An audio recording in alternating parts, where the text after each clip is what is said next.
His smirk was a practiced thing, polished, empty, smug. "Emma," he said, lacing his fingers like he was delivering a eulogy, not a betrayal. "Your dedication is inspiring, but we're promoting Jessica. She's got that natural leadership quality." Natural leadership. I nodded slowly, silent. The envelope in my hand didn't tremble. I'd rehearsed this 100 times in my head. I placed it gently on his desk. "What's this?" he asked, brow furrowed, voice faltering. "Open it."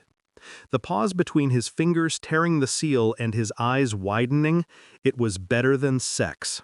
My resignation letter. And behind it, copies of the contracts.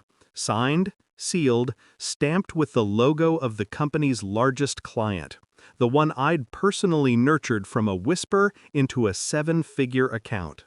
The one who'd agreed, quietly, to walk with me. He reached for his phone. I let him. "They already know," I said. "They're not taking your calls."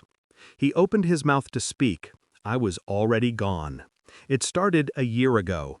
Late nights, last-minute meetings, team drinks I wasn't invited to. At first, I didn't care. I was the workhorse, always had been. The one who came early, stayed late, held the damn thing together with tape and willpower. Then came Jessica, fresh out of somewhere expensive, all bright teeth and buzzwords. No real substance, just perfect timing.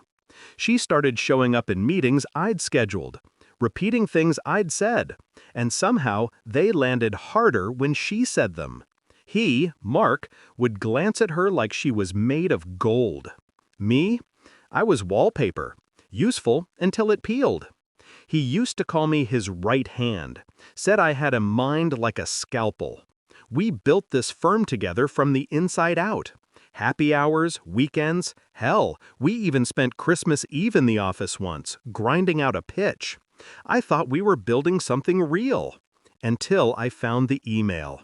It wasn't meant for me. He'd forwarded a chain to the client team. Subject line, "Let Jessica take point." Emma's great with details, but she's not leadership material. Not leadership material? I didn't cry. I studied. I started building my exit like a case file. Quietly, precisely. Step 1, relationship management. I deepened every client tie, made myself indispensable, but not irreplaceable to the firm, only to them. Step 2, Jessica. I watched her, learned her habits, her tells, her overconfidence. She cut corners when she thought no one noticed, so I documented everything. Missed deliverables, botched data, little mistakes that didn't seem big, until they added up. Step 3, the client. I invited them to lunch, then another, and another. No pitches, no pressure, just presence, just me. Until one day, I slid a folder across the table. Same team, I told them, just a new letterhead. They signed that night. Step 4, the paperwork.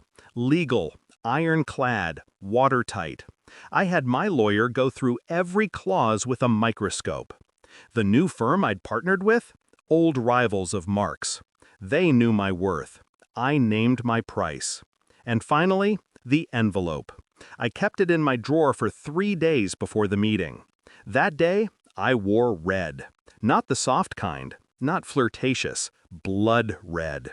He didn't even notice at first. He was too busy telling me how much he appreciated my behind-the-scenes support. That's what he called it, support. He didn't understand. He never had. The moment he opened the envelope, his voice dropped an octave. He rifled through the papers like maybe there'd been a mistake, like maybe if he found the right page, the narrative would shift back in his favor. "I gave you everything," he said finally, voice low. "No," I said. "You gave me a reason." He tried to play it cool, called it a setback, a misunderstanding, that maybe Jessica had potential, but I was still vital. Then he reached for flattery. "Emma, be reasonable. Let's talk. We can work something out." I stood, smiled. "You're right. We just did." He didn't sleep for the next 3 nights. I know because I still had access to the security logs. Late-night badge-ins, emergency calls to legal, frantic attempts to poach clients back. Too late. Jessica? She froze in meetings without my decks. One of the clients caught her misquoting ROI projections. That spread fast. 3 weeks later, the firm lost another major account. Then another. I heard from a mutual contact that the board asked Mark to step aside. The new nameplate on his office door? Mine. At my new firm. The first time he saw it, he stood in the lobby for a full minute, just staring. I didn't go down to greet him. Instead, I sent someone else, Jessica. She answered the call. "Mr. Langston, Miss Pierce isn't available. Can I take a message?" The look on his face? My new receptionist said it was like watching a man swallow broken glass. I don't regret it. Not a second of it. Some people mistake silence for submission. They think loyalty means blindness. That just because I didn't speak, I didn't see. But I watched. I waited. And when the time came,